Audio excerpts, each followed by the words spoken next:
शुभाशीष शुभम भवतु मंगलम भवताम सर्वेशम। हम story chapter 5 यानी कहानी भाग पाठ 5 पढ़ रहे थे। Gandhi, Nehru, Yasser Arafat. हमने गांधी जी के बारे में पढ़ा कि किस प्रकार भीष्म साहनी जी का गांधी जी से परिचय हुआ। हमने पढ़ा था कि गांधी जी के आश्रम सेवाग्राम में बल्लाल साहनी जी वहां रहते थे, तो भीष्म साहनी जी अपने भाई के पास गए थे कुछ दिन ठहरने के लिए। तो बल्लाल साहनी जी ने बताया था कि यहाँ पर गांधी जी आते हैं टहलते हुए 7 बजे के आसपास सुबह। तो वहां पर गांधी जी से परिचय जो हुआ था सुबह 7 बजे, जो उनके साथ भ्रमण करने के लिए गए थे। तो परिचय कैसे हुआ था, रावलपिंडी की बात की गई थी। वहां पर जो है एक सब जज थे, उसके बारे में बात की गई, मुस्लिम। तो वहां पर मिस्टर जॉन जो थे, मिस्टर जॉन जी के बारे में गांधी जी ने पूछा था। तो मिस्टर जॉन कैसे हैं, क्योंकि गांधी जी को पुराने दिन याद आए थे। तो वापस सेवाग्राम में सुबह टहलने के बाद पहुंचना, और एक बौद्ध भिक्षु के बारे में बात आई थी जो फ्रांसीसी थे, और गांधी जी के आश्रम के चारों ओर परिक्रमा करते थे, चक्कर लगाते थे, और जिसके जो प्रार्थना सभा के समय परिक्रमा पूर्ण होती थी वो एक गांग बजाते थे, वाद्य यंत्र बजाते थे पूरे दिन, और शाम के समय प्रार्थना सभा के समय उसकी परिक्रमा पूरी होती थी और वो प्रार्थना सभा में एक और बैठ जाते थे। वहां पर कस्तूरबा, माता कस्तूरबा के बारे में भी बताया गया कि वहां वहीं बैठी होती थी। तो गांधी जी के आश्रम के बारे में कैसा जो है माहौल होता था वो बताया गया। उसके बाद गांधी जी के आश्रम के बाहर यानी सेवाग्राम के बाहर एक लकड़ी के खोखे का वर्णन किया गया है कि किस प्रकार एक बच्चा जो बार बार रो रहा था कि गांधी जी को बुलाओ, मैं मर रहा हूँ, मैं मर रहा हूँ। तो कैसे कुछ देर के बाद गांधी जी आए और उन्होंने उस बच्चे को के पेट पर हाथ रखकर कहा कि गन्ना पीता रहा, ईंख पीता रहा, बहुत ज्यादा पी गया, तू पागल है। तो उसको किस प्रकार गांधी जी ने जो है एक खोखे से बाहर लाके नीचे एक नाली के पास बैठा के उससे कह करने के लिए कहा था, और कुछ देर बाद उसका पेट हल्का हो गया था और आश्रमवासी को हिदायत देकर चले गए थे। तो गांधी जी का नम्रता का वर्णन जो है वहां पर कि किस प्रकार इतने व्यस्त होते हुए भी वो एक बच्चे के लिए भी समय निकाल लेते हैं।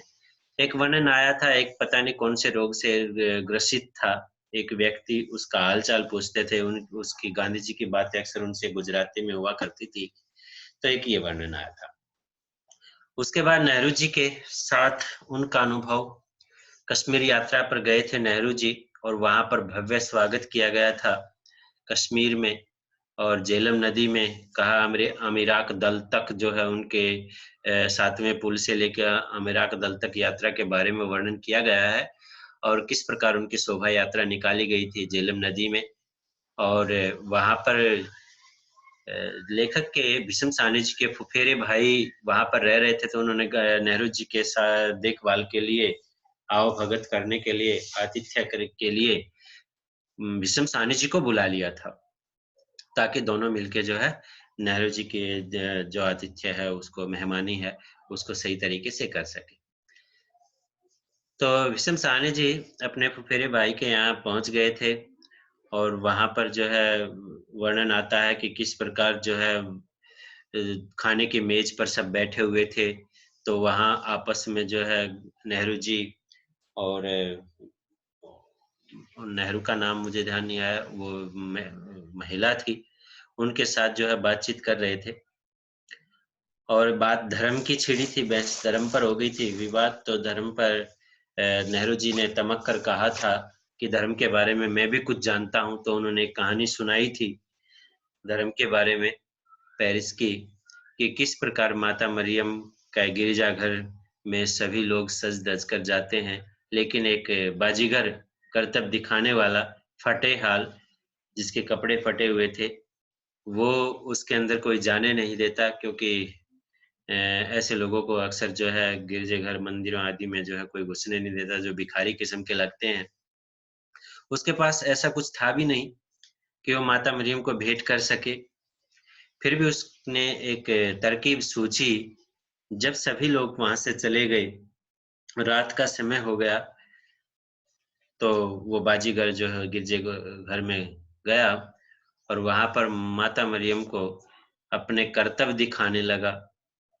तो जब वो सबसे चहेता अपना करतब दिखा रहा था कि जो सिर के बल जो है वो खड़ा होके और माता मरियम को जो है अपना करतब दिखाते-दिखाते वो आपने लगा था, अंग चालन करते-करते। उसके आपने की आवाज़ किसी पादरी के कान में पड़ गई थी जो गिरजाघर में था और ये समझकर कि कोई जानवर घुस उसमें गिरजे में आया है और गिरजे को दूषित कर रहा होगा, तो भागता हुआ गिरजे के अंदर आता है। तो उस वक़्त क्या कर रहा था बाजीगर सिर के बल खड़ा हुआ था। तो अपने सबसे चहेता, सबसे इच्छुक करतब था, उसके बड़ा ध्यान लगाकर दिखा रहा था। यह दृश्य देखते ही पादरी भी तिलमिला उठा, क्रोधित हुआ। उसने सोचा कि माता मरियम का इससे बड़ा क्या अपमान होगा, तो आग बबूला क्रोधित होकर वह नट की ओर बढ़ता है तो क्यों बढ़ा? तो वह चाह रहा था कि इसको लात मार के जो है गिरजे के बाहर से निकाल दूँ मैं, गिरजे के बाहर निकाल दूँ। तो जैसे ही वो नट की तरफ गुस्से से बढ़ रहा था, तो उसने देखा कि माता मरियम अपने मंच से जो मंच स्थल था, जिस पर माता मरियम की तस्वीर थी, उससे उतर आई और धीरे-धीरे बढ़ते नट के पास पहुँच गई और उसने अपने आँचल से आपते हुए नट के माथे का पसीना पोंछा और उसके सिर को सहलाने लगी।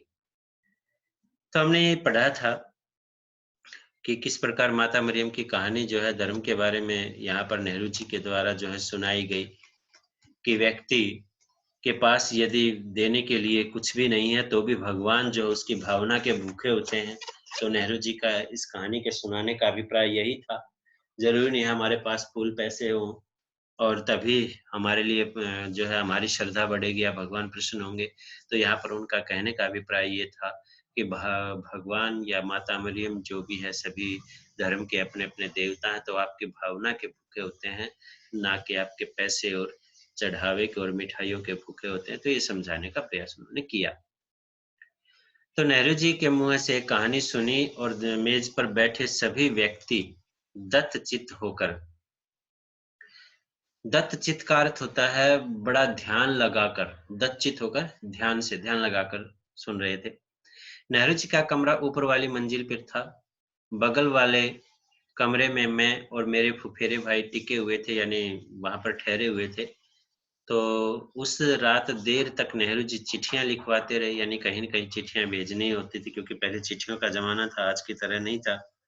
तो सुबह सवेरे जब मैं उठकर नीचे जा रहा था, तो नेहरू जी के कमरे के सामने से गुज़रते हुए मैंने देखा कि नेहरू जी फर्श पर बैठे चरखा कात रहे, क्योंकि उस समय देश आज़ाद हुआ ही था और नेता भी ज यानी देसी वस्त्रों की बात थी कि हम विदेशों से वस्त्र न मँगवा के हमारे अपने ही देश में अपने ही सूत काते और उसी से वस्त्रों का निर्माण करें। तो ये सब शिक्षा थी और तो प्रातः काल जो है कुछ देर तक सभी नेता भी जो है सूत कातते थे। सूत कातने एक चरखा होता था जिससे रुई से जो है उसको लगा के सूत काता जाता था। और उनकी पीठ दरवाजे की ओर थी अर्थात जिस तरफ से लेखक ने देखा तो नेहरू जी की पीठ थी उस तरफ, नेहरू जी ने उनको नहीं देखा। तो लेखक कहते हैं विषम साहनी जी के चुपचाप नीचे उतर आए। नीचे आकर देखा कि बरामदे में तिपाई यानी 3 में जैसे चौपाई में यानी खाट होती है 4 पवे होते हैं, तो तिपाई में 3 पवे होते हैं।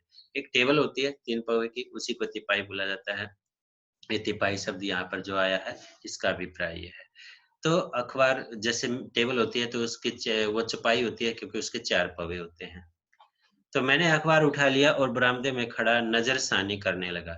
नज़रसानी का अर्थ है अखबार पर नज़र डालना। तो नज़रसानी करने लगे, अखबार पर नज़र डालने लगे, अर्थात उस अखबार में जो भी खबरें हैं उसको देखने लगे। तो मैं अभी अखबार देख ही रहा था कि सीढ़ियों पर किसी के उतरने की आवाज़ आई। मैं समझ गया कि नेहरू जी उतर रहे। तो उन्हें उस रोज़ अपने साथियों के साथ यानी नेहरू जी को अपने साथियों के साथ पहलगाम के लिए रवाना होना था। जो अमरनाथ जाते हैं तो पहला पड़ाव जो होता है जहाँ तक बस जाती है उसके बाद पैदल जाते हैं तो पहलगाम की बात यहाँ पर की गई है। अखबार मेरे हाथ में था तभी मुझे एक बचकाना सी हरकत सूझी। बचकाना सी हरकत का अभिप्राय ये है कि एक अचानक जो है कोई भी हरकत जो ऐसा स्वभाव दिखाना कि मुझे तो पता ही नहीं कि कौन आया है, कौन नहीं आया है। तो चंचलता के वशीभूत होकर तो मैंने फैसला किया कि मैं अखबार पढ़ता रहूँगा और तभी नेहरू जी के हाथ में नए अखबार दूँगा जब वो माँगेंगे। कम से कम छोटा सा वार्तालाप, तो वार्तालाप का अर्थ होता है बातचीत, यानी कम से कम बातचीत हो जाएगी इस बहाने। तो नेहरू जी आए, अखबार जो है लेखक लिए हुए थे, तो देखकर नेहरू जी को देखकर चुपचाप एक और को खड़े हो गए नेहरू जी, उनको यानी लेखक के हाथ में अखबार देखकर नेहरू जी एक साइड खड़े हो गए। वह शायद इस इंतजार में खड़े रहे कि मैं स्वयं अखबार उनके हाथ में दूंगा। मैं अखबार की नजरसानी क्या करता, यानी मैं अखबार को ध्यानपूर्वक क्या देख रहा था, यानी अखबार में नजर क्या डाल रहा था, अखबार पढ़ कहाँ रहा था। मेरी टांगे लरचने लगी, कांपने लगना, लरचने लगने का अर्थ घबरा जाना। तो डर रहा था कि नेहरू जी बिगड़ ना उठे, अर्थात क्रोधित ना उठे, यानी स्वभाव जो है उनका बिगड़ ना जाए। फिर भी अखबार को थामे रहे, यानी लेखक जो है फिर भी हौसला करके अखबार को जो है लिए रहे और उसको पढ़ने का नाटक करते रहे। कुछ देर बाद नेहरू जी धीरे से बोले, आपने देख लिया हो तो क्या मैं एक नजर देख सकता हूँ, यानी आपने अखबार पढ़ लिया हो तो क्या मैं पढ़ सकता हूँ कुछ देर। सुनते ही मैं पानी पानी होना, शर्मिंदा होना, मुहावरा दिया गया है, यानी शर्मिंदा हो गए और अखबार उनके हाथ में दे दिया। तो ये था नेहरू जी के साथ जो है लेखक का अनुभव कैसा रहा। तो उन्होंने अपनी आत्मकथा के माध्यम से लिखा है। तो इसमें 2 घटनाएँ प्रमुख हैं। एक तो है नेहरू जी ने धर्म की कहानी, धर्म के विषय में एक कहानी सुनाई, माता मरियम की कहानी, एक बाजीगर की कहानी, और दूसरी है सीढ़ियों से पहले उतर के आना और अखबार देखते रहना, और जब तक नेहरू जी ने अखबार नहीं माँगा तो उन्होंने अखबार नहीं दिया। जैसे ही नेहरू जी ने कहा कि आपने अखबार कुछ देर देख लिया हो तो मैं भी एक नज़रसानी कर सकता हूँ, यानी मैं भी एक नज़र डाल सकता हूँ। तो इस पर लेखक का पानी-पानी होना, शर्मिंदा होना और अखबार उन्हें दे देना। तो ये नेहरू जी के साथ उनके 2 अनुभव जो है इसमें महत्वपूर्ण लिखे हुए हैं। इसकी 2-3 बातें ध्यान रखना है इस विषय में से। एक तो शोभा यात्रा के बारे में कि नेहरू जी की जो शोभा यात्रा निकाली गई वो किस प्रकार निकाली गई थी। दूसरा है माता मरियम के धर्म के बारे में क्या कहानी सुनाई, या बाजीगर की, या श्रद्धा आस्था बड़ी होती है, श्रद्धा बड़ी होती है, या धन दौलत या पैसा। तो उसके विषय में है, उस कहानी के विषय में प्रश्न भी पूछा जाएगा। और इसके बाद अखबार वाली घटना जो है वो बतानी है। तो 3 बातें इसमें ध्यान रखना है। जैसे गांधी जी के में 2 महत्वपूर्ण बातें थी। एक तो गांधी जी के साथ संपर्क, एक जापानी भिक्षुक के बारे में बताया गया है। जापानी था वो, फ्रांसीसी निकला था मेरे मुँह से। जापानी भिक्षुक के बारे में बताया गया है कि किस प्रकार वो परिक्रमा करता था। और उस समय आश्रम में कौन-कौन व्यक्ति आए थे, तो मोरारजी देसाई, राजेंद्र प्रसाद आदि जो है कुछ महान लोग थे, जो आए थे, उनका ध्यान रखना है। एक ईंख पीता रहा, उस बच्चे का ध्यान रखना है कि किस प्रकार वो जो है ज़्यादा ईंख पीता रहा, गांधी जी ने किस प्रकार अपना स्वभाव से उसको ठीक किया, ये दिखाया गया है। तो ये 2-3 बातें हैं। अब आते हैं हम यासिर अराफात के विषय में। उन दिनों में अफ्रो एशियाई लेखक संघ की, क्योंकि अफ्रो एशियाई लेखक संघ के कार्यकारी जो है महामंत्री थे लेखक विषम साहनी जी, तो उस संगठन के महामंत्री थे, तो उसी पद पर सक्रिय थे। तो ट्यूनिसिया की राजधानी ट्यूनिस में अफ्रो एशियाई लेखक संघ का सम्मेलन होने जा रहा था। ट्यूनिसिया की राजधानी थी ट्यूनिस, वहां पर इस संघ का एक सम्मेलन होने जा रहा था। तो भारत से जाने वाले प्रतिनिधि मंडल में थे कौन, महत्वपूर्ण लोग थे उस समय। सर्वश्री, यानी सब में सम्मानित शोभायमान कमलेश्वर, सर्वश्री का अर्थ होता है सभी में शोभायमान। सबसे अधिक शोभायमान जो थे कमलेश्वर जी थे, जोगिंद्र पाल जी थे, बालू राव, अब्दुल बिस्मिल्ला आदि थे उस मंडली में, जो जाने वाली मंडली थी, जो भारत से उस लेखक संघ की मंडली में, अफ्रो एशियाई लेखक संघ की मंडली में जा रहे थे।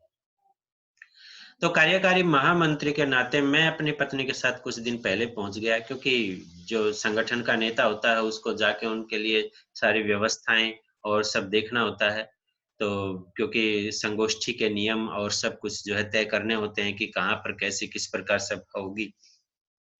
तो ट्यूनिस में ही उन दिनों लेखक संघ की पत्रिका लोटस नामक एक पत्रिका थी लेखक संघ की। इस लेखक परिचय में भी आया था इसके बारे में। तो उन लोटस जो पत्रिका थी उसका एक संपादकीय कार्यालय हुआ करता था ट्यूनिस में ही, और एक आध वर्ष संपादक का काम होता है जो लेख लिखने हैं किसी भी विषय में, और वहां पर छपते थे उस पत्रिका के। तो एक आध यानी कभी-कभी किसी साल पहले ही पत्रिका के प्रधान संपादक फैज अहमद फैज चल बसे थे। फैज अहमद फैज जो है वो चले गए थे, यानी संसार से। प्रधान संपादक थे इस पत्रिका के। कौन सी? लोटस पत्रिका के प्रधान संपादक थे फैज अहमद फैज, और उनका अब स्वर्गवास हो चुका था। वैसे जन्नत मुस्लिम थे, जन्नत में जा चुके थे। ट्यूनिस में उन दिनों फिलिस्तीनी अस्थायी सरकार का सदर मुकाम हुआ करता था, यानी वो स्थायी सरकार नहीं थी, जो चुनी हुई सरकार नहीं थी। कुछ समय के लिए सरकार का कार्यभार किसी को सौंप देना, शासन सौंप देना, वो क्या है? अस्थायी सरकार होती है। तो फिलिस्तीन की अस्थायी सरकार थी और उसी का शासन, सदर मुकाम का उसी का शासन चल रहा था।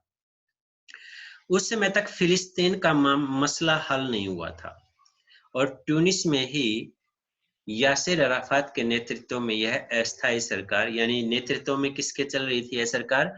यासिर अराफात के नेतृत्व में चल रही थी, अर्थात वही इस सरकार के उस समय नेता थे जिसके आधार पर यह जो है सरकार चल रही थी। लेखक संघ की गतिविधि में भी फिलिस्तीनी लेखकों, बुद्धिजीवियों यानी फिलिस्तीन के लेखक और जो बुद्धिमान लोग हैं, बुद्धिजीवियों तथा अस्थायी सरकार का बड़ा योगदान था। यानी उस समय ये जो अस्थायी सरकार थी, जो यासिर अराफात के नेतृत्व में चल रही थी, लेखकों के साथ जो है, लेखकों के लिए और बुद्धिजीवियों के लिए इस सरकार का बड़ा योगदान रहा। यानी वो लेखकों के साथ और बुद्धिजीवियों के साथ वो सरकार रही, भले ही वो अस्थायी सरकार थी। एक दिन प्रातः लोटस पत्रिका का नाम, जो वहाँ जो है संपादकीय कार्यालय था फिलिस्तीन में, तो उसी की बात यहाँ पर की गई है ट्यूनिस में, ट्यूनिसिया की राजधानी ट्यूनिस में। तत्कालीन उस समय के संपादक मेरे पास होटल में आए और कहा कि मुझे और मेरी पत्नी को उस दिन सदर मुकाम में आमंत्रित किया गया है, यानी राज दरबार में, राजशाही शासन राजमहल में जो है बुलाया गया है, आमंत्रित करना। उन्होंने कार्यक्रम का ब्यौरा नहीं दिया, यानी कार्यक्रम के बारे में जानकारी देना, ब्यौरा देना होता है। केवल यह कहकर चले गए कि मैं 12 बजे तुम्हें लेने आऊंगा। वहां पहुंचे तो बड़ी जेप हुई, यानी अचानक से आश्चर्य होना कि हमारे पहुंचने पर यासिर अराफात अपने 2 साथियों के साथ बाहर आए और हमें अंदर ले गए। यानी यासिर अराफात फिलिस्तीन के जो सरकार थे, अस्थायी सरकार के नेता थे, वो स्वयं लेने आए, लेखक को बाहर लेने आए। संभव है संपादक महोदय ने सुरक्षा की दृष्टि से हमें खोल कर न बताया हो, अर्थात क्योंकि अस्थायी सरकार थी, कहीं कहाँ जा रहे हैं ये नहीं बताया गया था, तो संपादक महोदय जो लेखक के पास आए थे कि आपको 12 बजे तैयार रहना है, आपको जो है सदर मुकाम में जाना ही बातें होगी थी। तो वास्तव में हम दोनों को दिन के भोजन पर आमंत्रित किया गया था, यानी दिन के भोजन पर बुलाया गया था। 2 शब्द होते हैं, आमंत्रित करना और निमंत्रित करना। आमंत्रित होता है साधारण तरीके से बुलाना कि यदि आप ना चाहें तो, यदि आपकी इच्छा नहीं है, हमारी तरफ से बुलावा भेजा गया है, तो आप न भी आए तो भी कोई दिक्कत नहीं है। निमंत्रित करना निश्चित रूप से जाना होता है। अंदर पहुंचे तो सदर मुकाम के लगभग 20 अधिकारी, यानी उस सरकार के 20 अधिकारी जो है, 20 का मतलब 20 के आसपास अधिकारी, तथा कुछ एक फिलिस्तीनी लेखक, यानी कुछ फिलिस्तीनी लेखक थे, पता नहीं संख्या, तपाक से यानी अचानक आके मिले। कुछ एक से मैं पहले मिल चुका था, यानी क्योंकि वो भी वहाँ के लेखक संघ के सदस्य थे, अधिकारी के रूप में काम कर रहे थे लेखक, तो कुछ से वो पहले मिल चुके हैं। हम बड़े कमरे में दाखिल हुए। दाईं ओर लंबी सी खाने की मेज पहले से ही लगी हुई है, उस पर पहले से एक बड़ा सा भुना हुआ बकरा रखा था। जय फिलिस्तीन है, मुस्लिम देश था, तो निश्चित है कि वहां पर जो है इन चीजों का रखा स्वाभाविक था। तो एक बड़ा सा बकरा भून के रखा हुआ था। लगभग आधे मेज को घेरे हुए थे, यानी उनमें से आधे जो मांसाहारी थे वो। मैं और मेरी पत्नी कमरे के बाईं ओर बैठाए गए, यानी वहां नहीं बैठाए गए, वहां से बाईं तरफ बैठा दिए गए, जहां चाय पानी का प्रबंध था, यानी हमारे लिए अलग से चाय पानी का प्रबंध किया गया था। यासिर अराफात हमारे साथ बैठ गए, यानी उन लोगों के साथ नहीं बैठे जो मांसाहारी थे, मांस के सेवन के लिए बैठे हुए थे, तो लेखक के साथ बैठ गए। धीरे धीरे बातों का सिलसिला शुरू हुआ, यानी हमारे बीच वार्तालाप शुरू हुई। हमारा वार्तालाप ज्यादा दूर तक तो नहीं जा सका, यानी ज्यादा समय तक हमें बातचीत नहीं की, ज्यादा लंबी बड़ी बातें। फिलिस्तीन के प्रति साम्राज्यवादी शक्तियों के, जो साम्राज्य यानी अपना शासन जमाना चाहती थी, ऐसी शक्तियों के अन्यायपूर्ण रवैये की हमारे देश के नेताओं द्वारा की गई भर्त्सना कर देना, उनको जो है नकार देना कि ये गलत है। फिलिस्तीन आंदोलन के प्रति विशाल स्तर पर हमारे देशवासियों की सहानुभूति, और फिलिस्तीन आंदोलन जो चल रहा था उस पर विशाल स्तर पर हमारे देशवासियों ने सहानुभूति प्रकट की थी कि हाँ, फिलिस्तीन जो है इसको ट्यूनीशिया को आज़ाद कर देना चाहिए आदि जब। और समर्थन आदि 2-1 बार जब मैंने गांधी जी और हमारे देश के अन्य नेताओं का जिक्र किया, यानी जब कह रहे हैं वार्तालाप करते समय भीष्म साहनी जी की, जब मैंने गांधी जी के बारे में और देश के अन्य नेताओं के बारे में जब अराफात से कुछ कहा, बोला, तो वो बोले कि वे आपके नहीं हमारे भी नेता हैं। यानी यासिर अराफात ने कहा कि वे नेता आपके ही नहीं है, आपके देश के नहीं है, हमारे भी नेता हैं, उतने ही आदरणीय हैं, पूजनीय हैं जितने आपके लिए हैं। बीच-बीच में आतिथ्य भी चल रहा था, यानी मेहमान नवाजी, आतिथ्य सत्कार। अराफात हमें फल छील-छील कर खिला रहे थे, हमारे लिए शहद की चाय बना रहे थे, यानी स्वयं जो है शहद डाल के चाय बना रहे थे। साथ-साथ इधर-उधर की बातें चल रही थी। अराफात की इंजीनियरिंग की शिक्षा के बारे में, यानी अराफात ने इंजीनियरिंग की शिक्षा प्राप्त की थी। उनकी अनथक यानी बिना थके, अनथक का अर्थ होता है बिना थके, हवाई यात्राओं के बारे में और शहद की उपयोगिता, क्योंकि शहद की चाय बना रहे थे तो शहद के फायदे क्या होते हैं शरीर में, उसके बारे में। शीघ्र ही हम बड़े इत्मीनान से उनके साथ बतिया रहे थे, बड़े इत्मीनान से, बड़ी सरलता से, बड़े अच्छे ढंग से जो है उनके साथ बातें कर रहे थे। जब भोजन का समय आया तो मैं अपनी जगह पर से उठा और यह अनुमान लगाकर कि गुस्लखाना कमरे के पार गलियारे में होगा, यानी जहाँ पर जो है स्नान गृह आदि जो होता है, तो मैं सीधा कमरा लांग गया। मेरा अनुमान ठीक निकला, गुस्लखाना वहीं पर था, पर मेरी जेब का अंत नहीं था, यानी शर्मिंदगी का, कि जब मैं गुस्लखाने में से बाहर निकला तो यासिर अराफात तौलिया लिए हाथ में बाहर खड़े थे। अर्थात जब बाहर निकले लेखक भीष्म साहनी जी गुस्लखाने से, तो यासिर अराफात जी तौलिया लिए बड़ी नम्रता से बाहर खड़े थे, जैसे कोई सामान्य आदमी जो है लेखक को ज़्यादा महत्वता दे रहा हो और वो अपने आप को बड़ा छोटा समझ रहा हो। तो अतिथि को किस प्रकार भगवान माना जाता है, तो इन नेताओं से हमें सीखना चाहिए कि कितनी सरलता थी यासिर अराफात में।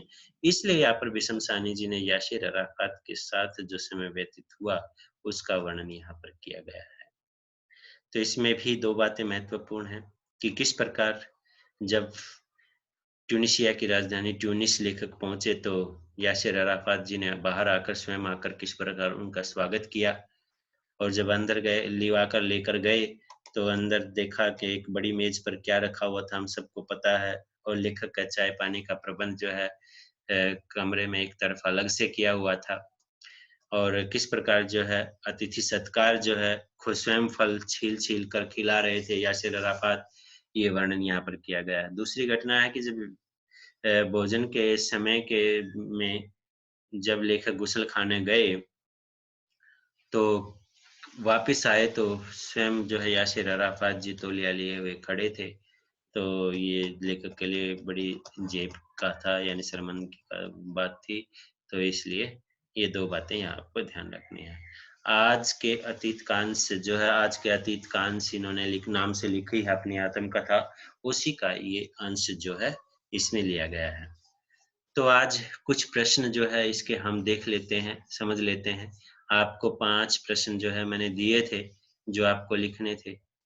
अभी मैं एक बार आपको समझा। पहला प्रश्न है, लेखक सेवाग्राम कब और क्यों गया था? एक और ज़्यादा लिखा हुआ है। तो हमें पता है कि लेखक सेवाग्राम कब गया था, सन 1938 के आसपास गया था। उन दिनों लेखक के भाई थे बलराज साहनी, वो सेवाग्राम में ही रह रहे थे। और वहाँ रहकर वो नई तालीम एक पत्रिका थी, उसके सह संपादक के रूप में काम कर रहे थे। तो उस साल कांग्रेस का एक अधिवेशन हरिपुरा में था, तभी लेखक कुछ दिन भाई के साथ बिताने के लिए सेवाग्राम गए थे। और उन दिनों गांधी जी भी वहीं थे, तो लेखक के मन में उनको नजदीक से देखने की भी इच्छा रही होगी, इसलिए लेखक सेवाग्राम गया था। कब गया? सन 1938। कहाँ पर गया था? लेखक के भाई थे बलराज साहनी, जो सेवाग्राम में रह रहे थे, और वो क्या कर रहे थे, एक नई तालीम पत्रिका थी, उसके सह संपादक के रूप में काम कर रहे थे। और उसी साल एक कांग्रेस का अधिवेशन भी हरिपुरा में था। तो लेखक अपने भाई के साथ कुछ दिन बिताने के लिए, और उन दिनों गांधी जी भी वहीं थे, तो गांधी जी को नजदीक से देखने की इच्छा भी शायद लेखक की थी, इसलिए वो गया होगा। गांधी जी, लेखक का गांधी जी के साथ चलने का अनुभव किस प्रकार रहा? तो अनुभव निम्नलिखित प्रकार रहा। सेवग्राम जब पहुंचा तो पहुंचकर पता चला कि गांधी जी यहाँ से सुबह 7 बजे भ्रमण के लिए निकलते हैं। तो पहली बात तो ये थी कि भाई के क्वार्टर के आगे से निकलते हैं। फिर गांधी जी का समय क्या था, यानी कैसे कैसे किस प्रकार चलने का अनुभव, यानी उनके साथ कैसे गए। तो सबसे पहली बात तो है लेखक को पता चलना कि गांधी जी प्रातः भ्रमण के लिए यानी सुबह 7 बजे यहाँ से निकलते हैं। तो गांधी जी के पहुंचने का समय ठीक 7 बजे था, तो लेखक सुबह जल्दी उठकर 7 बजे का इंतजार किया। बिल्कुल ठीक समय यानी 7 बजे ही गांधी जी आश्रम का फाटक लांग कर अपने साथियों के साथ सड़क पर आ गए थे। गांधी जी वैसे ही लग रहे थे, यानी हूबहू वैसे ही लग रहे थे जैसे लेखक ने उनको चित्रों में देखा था। तो कमर के नीचे उनकी घड़ी भी लटक रही थी। लेखक के भाई ने उनका परिचय गांधी जी से कराया। लेखक ने गांधी जी को उनकी रावलपिंडी की यात्रा दिलाई। यानी महत्वपूर्ण बातें क्या क्या थी। गांधी जी को रावलपिंडी यात्रा अच्छी प्रकार याद थी, तो उन्होंने उसके बारे में बातें की और उन्हें मिस्टर जॉन का स्मरण भी था।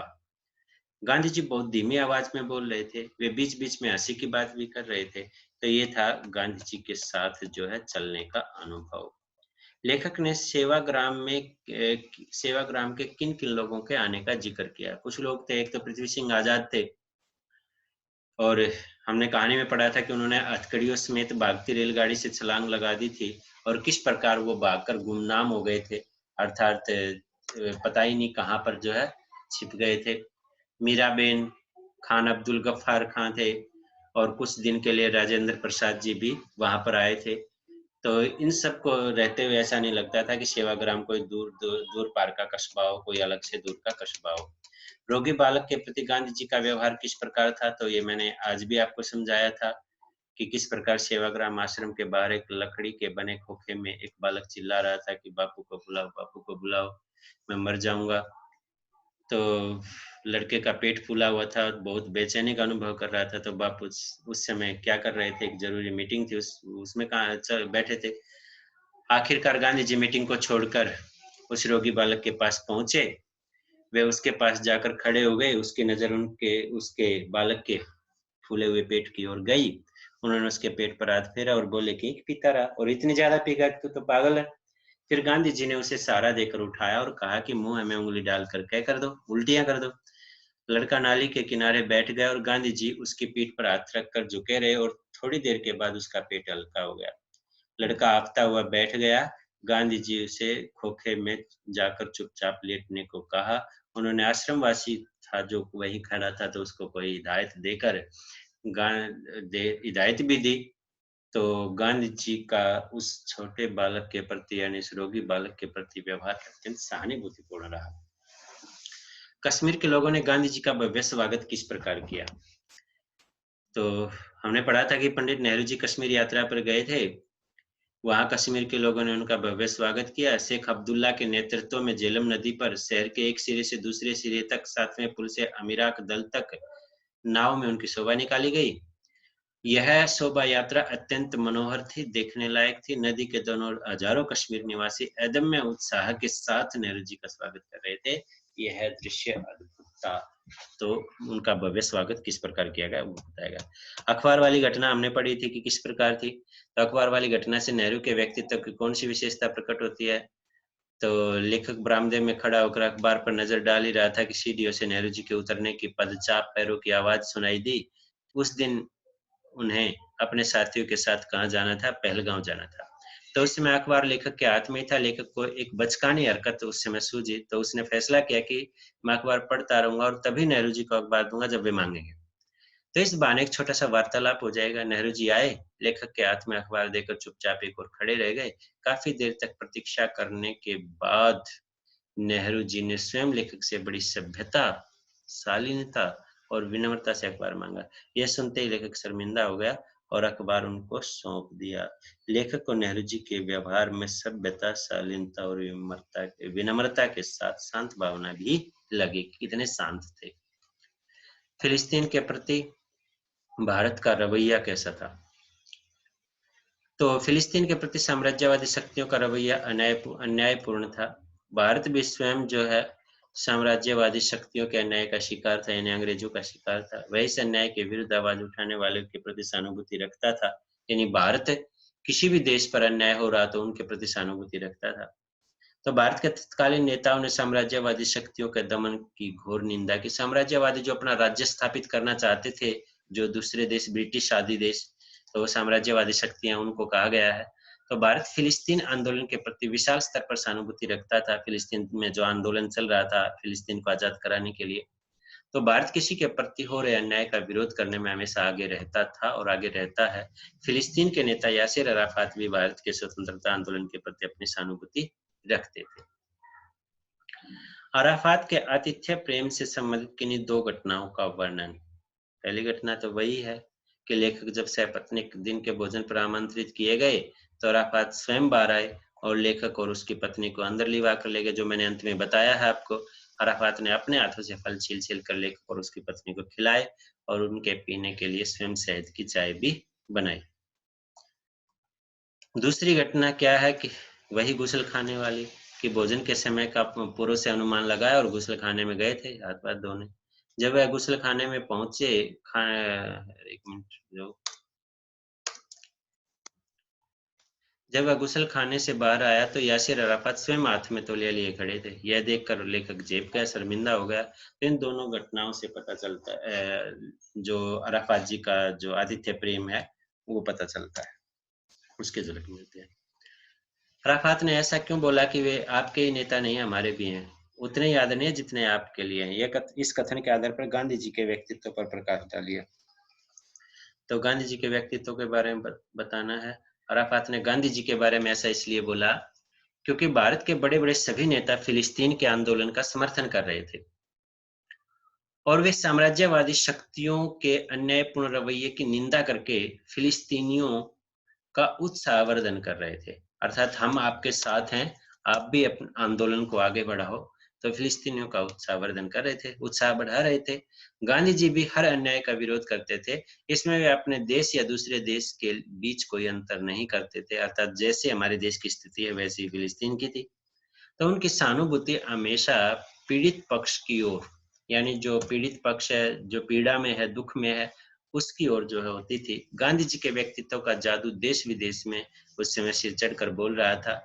अन्याय के शिकार देश उनकी ओर आशा भरी दृष्टि से देख रहे थे। जो देश अन्याय का शिकार थे, दूसरे ब्रिटिश शासकों का आदि का, तो गांधी जी की तरफ आशा भरी दृष्टि से देख रहे थे कि ये अपने देश को तो आजाद कराएंगे ही कराएंगे, इससे हमारी आवाज भी बुलंद होगी।